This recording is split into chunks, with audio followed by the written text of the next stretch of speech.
Welcome back, everybody. We are up to episode 8 now of my time-lapse build series of my models. And this video, we'll be going to be doing my 1/48 scale Italeri Sea Hurricane.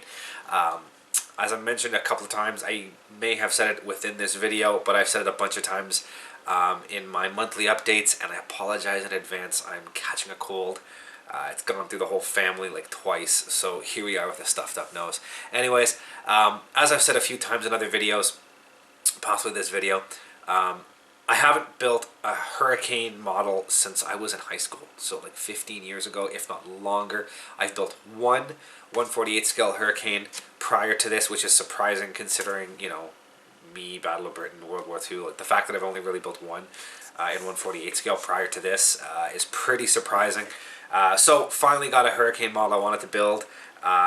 It is, like I said, Italeri's 1/48 scale Sea Hurricane. I used the kit decals.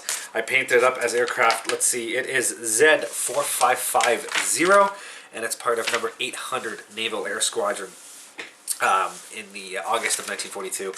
So it's a Canadian aircraft, so it has a maple leaf on it. So there you go. I gotta get a Canadian aircraft in almost every build. So here we go. I did use the kit decals as I said to build it up, so here's what it looks like on the instructions for how it's going to be when it's finished. Model went together okay. Italeri is very hit and miss with their quality. This one overall looks amazing.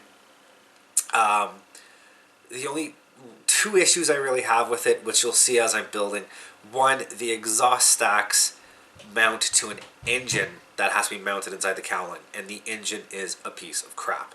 It looks like some kid made it out of modeling clay and then they turned it into an injection molded model.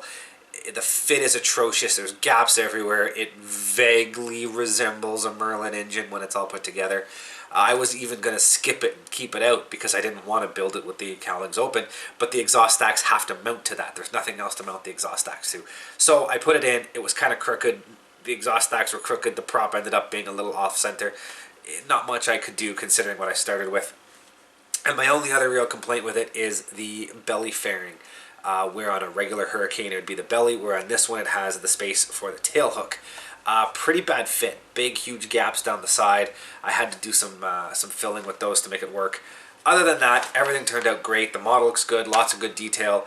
Decals went on great. So here we go. 1/48 scale Italeri Sea Hurricane. Enjoy.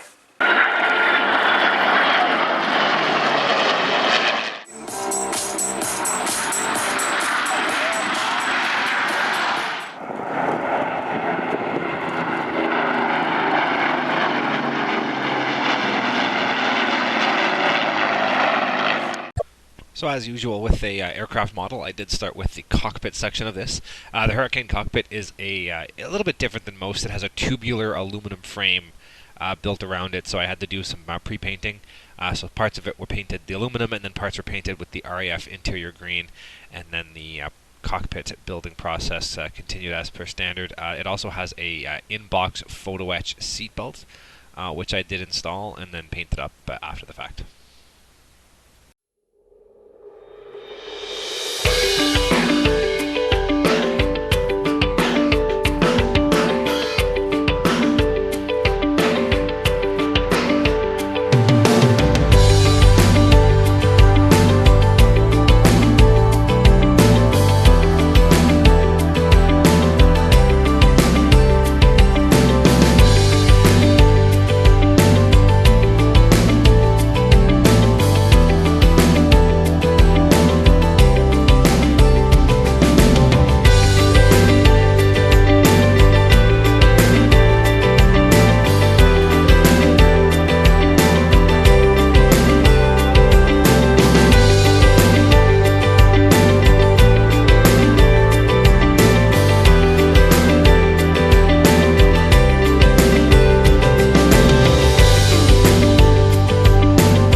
process of sanding down and then using some putty and continually sanding and putty and sanding.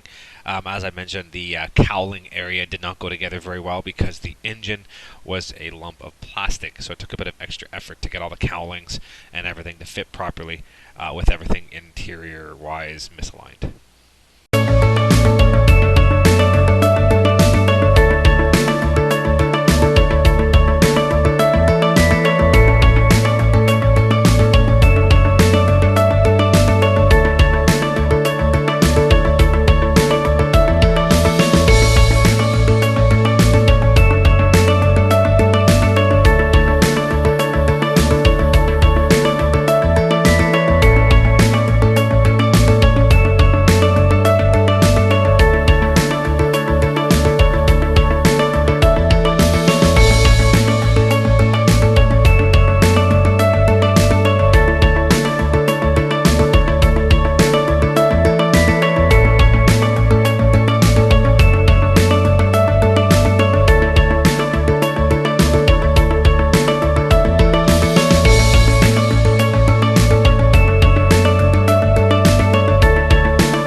And here is the canopy going into place. As usual, I used a white glue, just the straight, like Elmer's white glue by at Walmart or whatnot, your big department store. Use that to glue it all on, and then I proceeded to begin with the masking of the canopy. The Hurricane canopy is made up of 9 individual panels just on the sliding section, so it does take a little bit of effort to get everything masked and lined up properly.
we are, mid-build update on the Sea Hurricane. As you can see, it's got a coat of primer on it, pretty much ready for paint. Gonna have to probably do a few minor additions. I just got to again go through the instructions and make sure there's nothing else that needs to go on. I'm probably gonna put the wingtip lights and the landing lights on after I finish the painting. So we'll do those later, but otherwise it's gone together pretty well. There's a couple of spots here around the cowling didn't turn out the best, but I mean, if you look at a Hurricane up close, the cowling never really fit very well anyways. There's always really weird gaps and misalignments when the cowlings are put on, so I'm not too worried. You'll especially see on this side where this is a separate cowling, a bit of a seam around the edges, but as I said, the real airplane would have had seams there anyway, so I'm not going to go overboard on cleaning those up. Otherwise, everything else has gone together quite nicely. There's a bit of a seam here along this rear piece where the tail hook goes. I think I'm just going to clean that up with a little bit of white glue, clear white glue. Same with the tails here. Some of these seams along the horizontal stabs, I'll just clean up with white glue. Just because it's going to be difficult to get in there and sand it. The other thing you'll notice, if I haven't mentioned it yet, I don't know if I have, the control surfaces are all deflected. So based off of the way these control surfaces are deflected, if what you're looking at right now is level flight, I'm going to have the aircraft kicked this way a little bit. Hence, you've got the... did I get the rudder the right way? Let's see. Yeah, because if I bank the aircraft this way, this wing gets more drag, which kicks the nose that way, so the rudder's correcting it. So yes, I'm going to have, if this is level flight, the aircraft is going to be tilted a little bit this way and a little bit nose down. So you'll kind of see it on a stand. If you're looking from straight on from behind, it'll be in a little bit of a position like that. So just a little bit of dynamics going on. Instead of just be a static flat, it's going to be a little bit conked over and look like it's in the middle of a maneuver. So it's going to look nice. So a little bit of left work to do on this, not much. This one's going to be a bit more complicated paint scheme as it's a 3-color scheme. Actually, I say that, I think it is actually, is it a 4-color scheme? Does the Canadian one? It does. I forgot about that. The Canadian one that I'm doing has a white ring. That whole forward piece is white, so I'm going to have to paint that white. Paint as you can see here, it's got the little bit of a white around the edge, so I got to paint the nose, the very tip of the nose white, mask that off, then paint the undersky sky, and then the two-tone gray on the top. So that one's going to take a little bit of work to do, but it'll look good. As I said, I haven't built a Hurricane in a many years, probably back in high school, so I'd say 15 years since I last built a Hurricane. So yeah, it'll be nice to get one on my shelf again. But anyway, so as you can see, we're coming along with this. Not too much left to go, and hopefully we'll start seeing some paint on this soon.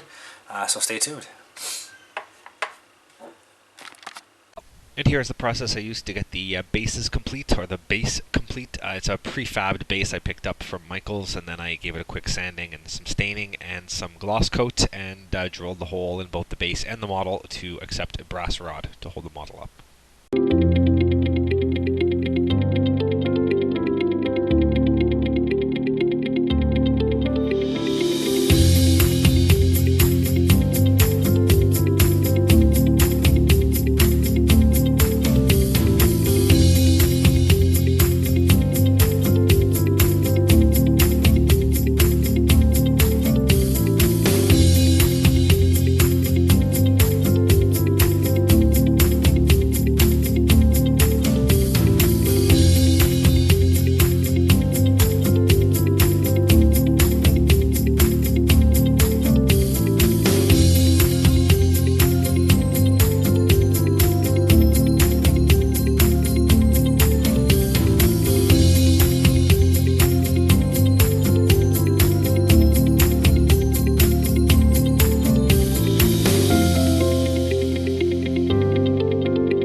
And here you can see that the bottom sky color has been painted, and I've masked off the bottom for the top camo, and I will be using the standard sort of sticky tack worm technique that I use to get the camo pattern painted down properly, so proper demarcation as well as a slight soft line between colors.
Bit of an update on the Sea Hurricane.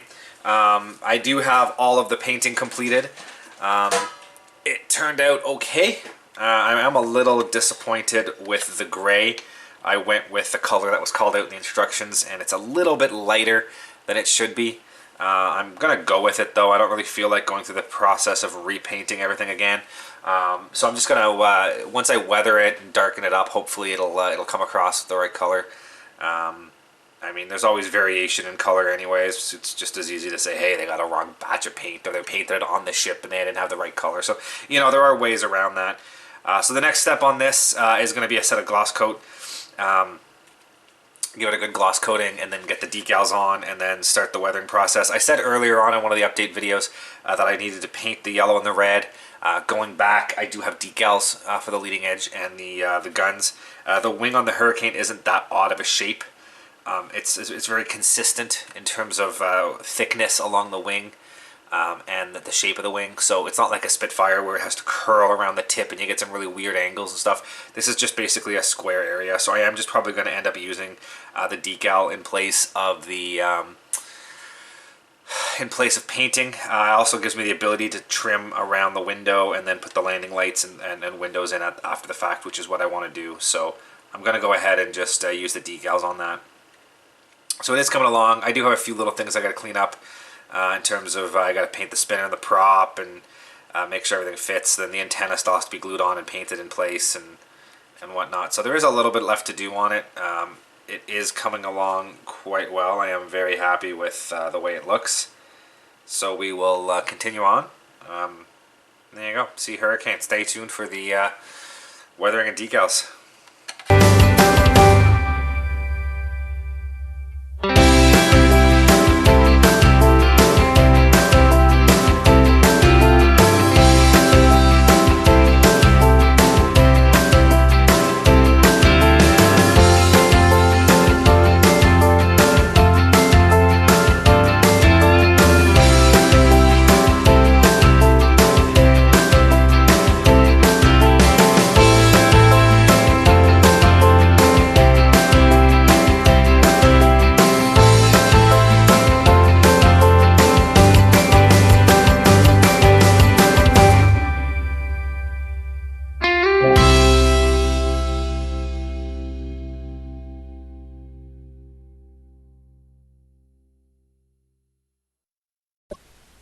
And now we begin the process of decaling. I started doing with the props first and went on and continued with the fuselage.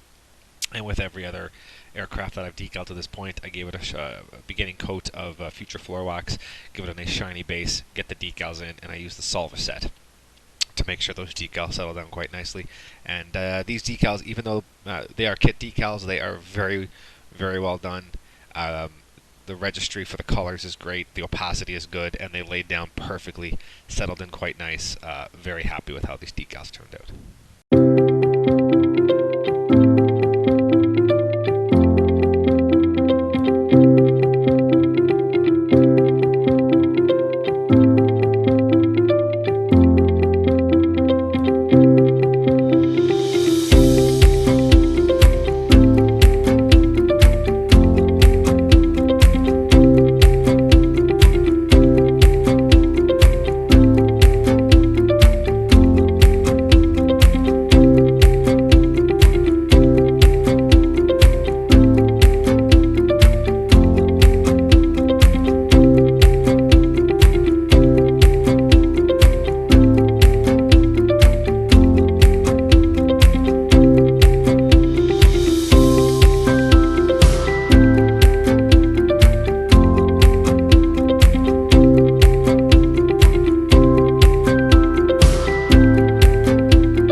that the long process of degaling is complete, everything got a final coat of Future to seal everything in place, and then I went ahead and did the black wash using the standard black water-based tempera paint. Brush it on, wipe it off while it's still wet, and then I use the small little yellow micro brush to ensure that I get into all the little nooks and crannies and get everything looking accurate.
then the final little bits, here I am installing the antenna wire using that elastic easy rigging product that I have. You'll also notice I got all the landing gear landing lights painted, wingtip lights, everything else. And then I'll move on. You can get a couple of shots of this thing finished. As always, if you want to see a complete build, go to my webpage, shans-aviation.com. Take a look at that. You'll see the full build log for this aircraft. And thanks for watching, guys.